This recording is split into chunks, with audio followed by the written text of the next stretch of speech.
নমস্কার, আমি doctor Rohit Gurgutia, medical director for Nova IVF fertility.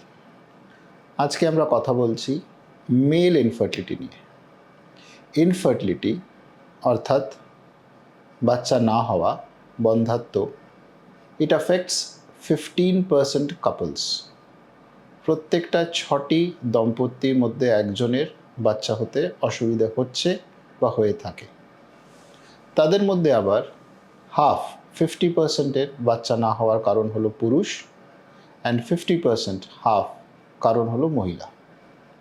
আমরা আজকে কথা বলছি পুরুষ বন্ধ্যাত্ব নিয়ে। পুরুষের বন্ধ্যাত্ব হয়ে থাকে মূলত দুটো কারণে। ওনাদের যদি সহবাস করার ক্ষমতা না থাকে তাহলে সেটাও ইনফার্টিলিটির কারণ হয়ে যায়, বা হয়তো সহবাস করে উঠতে পারছেন কিন্তু সিমেনের কোয়ালিটি যথেষ্ট নয়, তাহলেও ইনফার্টিলিটি হতে পারে। সিমেনের কোয়ালিটি আবার আমরা 3-4 রকমে মাপার চেষ্টা করি। স্পার্ম কাউন্ট কতটা আছে, যে স্পার্মগুলো রয়েছে সেগুলো চলায়মান বা মোটাইল কিনা, সেগুলো দেখতে সুস্থ বা সঠিক কিনা। আর অনেক ক্ষেত্রেই আমরা দেখি যে হয়তো সবকটাই ঠিক আছে, তা সত্ত্বেও কোনো একটা কারণে প্রেগনেন্সি আসছে না বা বাচ্চা হচ্ছে না, তখন আমরা ওটাকে আনএক্সপ্লেইনড ইনফার্টিলিটি বলে থাকি। পুরুষের ইনফার্টিলিটি বা বন্ধ্যাত্বর অনেক কটাই কেস এখন দেখছি, বা আমরা বলতে পারি এই কেসগুলো বাড়ছে। তার আবার মূল কারণ হলো আমরা দেখতেই পাচ্ছি যে বেশিরভাগ লোকেরা এখন বেশি বয়সে গিয়ে বিয়ে করছেন, আর বয়স বাড়লে ফিটনেস লেভেল কমে যায়, সেটা পুরুষ হোক মহিলা হোক। বয়স বাড়লে মেদ বেড়ে যায়, ডায়াবেটিস, ব্লাড প্রেশার ইত্যাদি রোগ ধরা, এইগুলো হলে পরে স্পার্ম কোয়ালিটি এফেক্টেড হতে পারে বা সেক্সুয়াল ডিসফাংশন চলে আসতে পারে। এই সব কারণ মিলিয়েই আমরা বলতে পারি দ্যাট এখন ইনফার্টিলিটি, বিশেষ করে মেল ইনফার্টিলিটি বেড়ে চলেছে। আমরা এটাও জানার চেষ্টা করব আজকে যে মেল ইনফার্টিলিটিটা কিভাবে ধরা পড়ে। অনেক ক্ষেত্রেই যখন আমরা কাপল হিসেবে ওনাদের সঙ্গে কথা বলছি, ওনাদের দাম্পত্য জীবনটা কেমন, how often do they have sex in a week, সেখান থেকে একটা ক্লু অনেক ক্ষেত্রেই পাওয়া যায় that maybe their sexual life is not good enough. এছাড়া আমরা একটা সিমেন অ্যানালিসিস টেস্ট করে থাকি। সিমেন অ্যানালিসিস টেস্ট কিন্তু যে কোনো টেস্ট নয়। প্রথমত এই টেস্টটা করাতে হয় সেই ল্যাবগুলোতে যেখানে ল্যাব সিমেন অ্যানালিসিসের সবকটা প্যারামিটার মেনেই টেস্ট করা হচ্ছে। ওয়ার্ল্ড হেলথ অর্গানাইজেশন দফায় দফায় সিমেন অ্যানালিসিসের একটা মাপদণ্ড তৈরি করে থাকে। 2020 সালে ওনারা একটা নতুন মাপদণ্ড দিয়েছেন, যেটাকে আমরা বলি WHO 6th edition of সিমেন analysis parameters. এটা মেনে যে ল্যাবগুলোতে টেস্ট করা হচ্ছে সিমেন অ্যানালিসিস আইডিয়ালি কিন্তু সেই ল্যাবগুলো থেকেই করানো উচিত। আবার এই সিমেন অ্যানালিসিস কখন করাবেন? অন্তত 3 দিনের গ্যাপ রেখে তারপর করানো উচিত। ঘন ঘন সিমেন অ্যানালিসিস বা সিমেন বার করে তারপর টেস্ট করালে সিমেনের রিপোর্টটা সবসময় ঠিক আসবে না। আবার অনেক দিনের গ্যাপের পরে যদি সিমেন অ্যানালিসিস করা হয় তাহলেও কিন্তু সিমেন অ্যানালিসিস রিপোর্ট ঠিক আসবে না। WHO 6th এডিশন অনুযায়ী সিমেনের স্যাম্পল ভালো না ভালো নয় এটা না বলে আমরা এখন বলতে শিখেছি দ্যাট এই স্যাম্পলটা within normal limits or not within normal limits. কিছুটা আমরা জেনে রাখি, sperm count 15 million per ml থাকা উচিত। তার চেয়ে কম হলে সেটাকে আমরা লেস দেন নর্মাল বলে থাকি। স্পার্ম মোটিলিটি 32%-এর বেশি থাকা উচিত। সিমিলারলি সুস্থ দেখতে স্পার্মের সংখ্যাটা মিনিমাম 4% হওয়া উচিত। এর মানে এটা নয় যে যাদের কাউন্ট বা মোটিলিটি বা মরফোলজি এর চেয়ে কম আছে তাদের বাচ্চা হওয়া সম্ভব নয়। হয়তো ওদেরও বাচ্চা হয়েছে বা হতে পারে, কিন্তু যদি আমরা দেখছি যে কাপলের বাচ্চা হচ্ছে না, স্পার্মের রিপোর্টটা ঠিক এক্স্যাক্টলি যতটা এক্সপেক্টেড তার সঙ্গে ম্যাচ করছে না, তাহলে প্রারম্ভিক হিসেবে এটা মেনে নেওয়া যেতে পারে দ্যাট পুরুষের জন্যই হয়তো বাচ্চা হচ্ছে না, আর সেই হিসেবে চিকিৎসা শুরু করে দেওয়া যেতে পারে। So it is not always that the count is a reflection of it's normal or abnormal. It is more a reflection that it is possible that this seminalysis may be a responsible factor for the couple's infertility.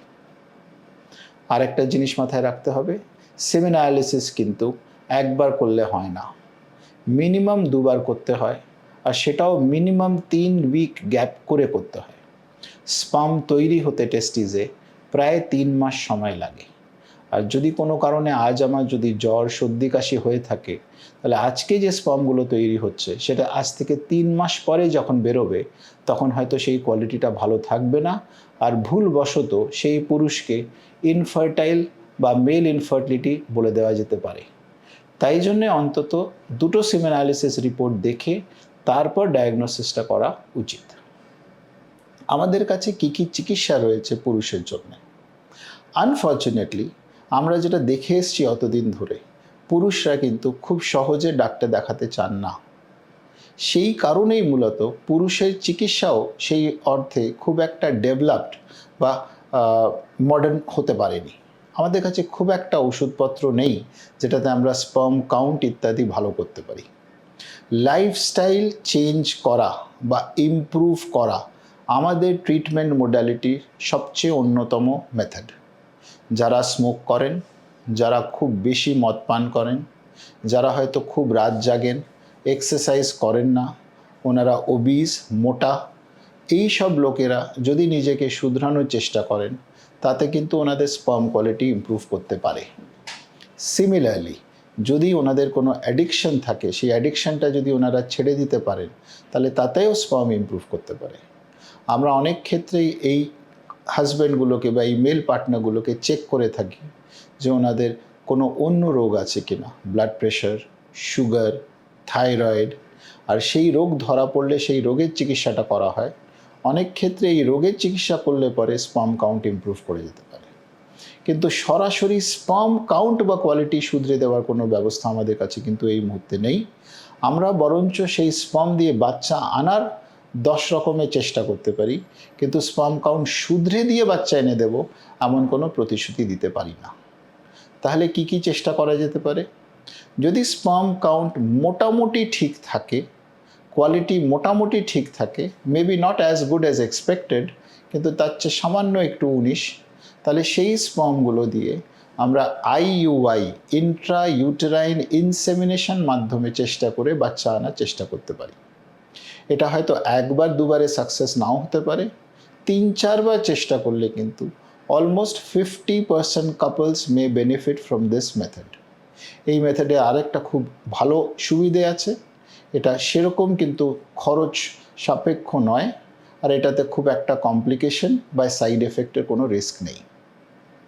যদি sperm count বেশ খারাপ হয় আর IUI করা সম্ভব না হয়ে থাকে, তখন আমাদের আইসিএসআই ইক্সি পদ্ধতিতে বাচ্চা নিতে হয়।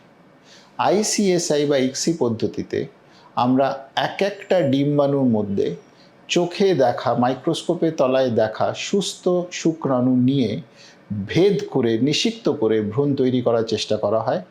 আর সেই ভ্রূণগুলো যদি ল্যাবে দেখতে ভালো হয়, ঠিকঠাক গ্রো করে, তাহলে সেই ভ্রূণ মহিলার গর্ভে ফেরত রেখে প্রেগনেন্সি আনার একটা আশা রাখা হয়। আইক্সি মেথড প্রায় 30 বছর হয়ে চলেছে, আর এই 30 বছরের মধ্যে অসংখ্য লোকেদের ইক্সি মেথডে সুস্থ বাচ্চা জন্মেছে। ইক্সি মেথড তখনই ব্যবহার করা হয় যখন স্পার্ম কোয়ালিটি বেশ খারাপ বা খারাপের দিকে পাওয়া যায়। অনেক ক্ষেত্রে আমরা সিমেন বা ধাতে কোনো স্পার্ম না দেখতে পেলেও টেস্টিস থেকে সরাসরি স্পার্ম বার করে নিতে পারি, আর সেই স্পার্মগুলো যেহেতু সংখ্যায় খুবই অল্প স্পার্ম, সেই স্পার্ম দিয়েও আমরা ইক্সি মেথডে বাচ্চা তৈরি করে সেই দম্পতিকে নিজের বাচ্চা দিতে পারি, their own sperms and their own eggs. এই অনুভূতিটা ওদের জন্য কিন্তু প্রাইসলেস। এই করে through the help of ART, assisted reproductive techniques, we can try and bring pregnancy and parenthood to many couples, but we cannot necessarily treat the man for his low sperm count or quality issues. আশা করি আমরা আপনাদেরকে আজকে mail infertility নিয়ে কিছুটা জানাতে পেরেছি।